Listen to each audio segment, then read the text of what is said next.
How to get out of YouTube Kids. Hello everybody, welcome back to our channel. In today's video, we are going to guide you, so let's get started. First of all, open up the YouTube Kids application on your screen. And in order to sign out or get out of the app, it is very easy. So once you are logged in, you should be finding this interface with different options available. In the bottom, you should be finding home, search, your stuff, and your profile option.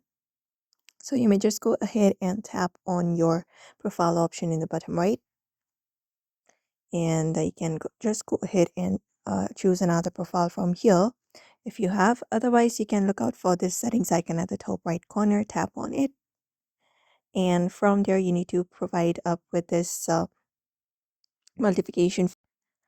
And once it is completed, you can just go ahead and scroll down or look out for your profile here and look out for this logout option from the options.